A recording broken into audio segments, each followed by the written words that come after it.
காசி விஸ்வநாதர் ஆலயம். காசிக்கு செல்ல முடியாதவங்க இவரை வந்து வழிபடலாம். இவர் தாங்க காசிலேருந்து எடுத்துகிட்டு வந்து இங்கே வந்து கோவிலை கட்டிய தருணம். அவருக்கு ஆப்போசிட்டில் தான் இவர் சிவபெருமான். அதாவது ஒரே நேர்கோட்டில் அமைஞ்சிருப்பாங்க.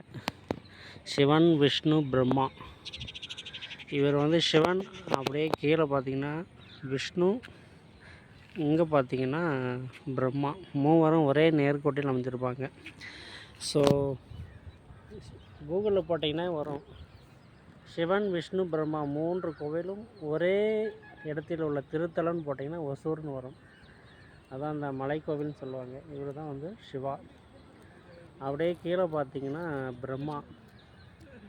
அப்படியே கீழே இந்த பக்கமாக பார்த்திங்கன்னா விஷ்ணு.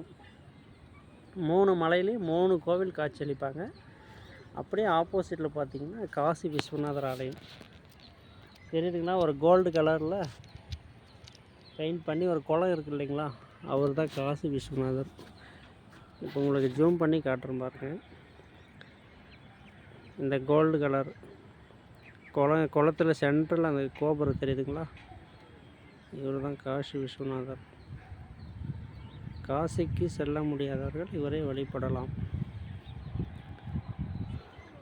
ஒசூருடைய சிட்டி எப்படி இருக்கு பாருங்கள்.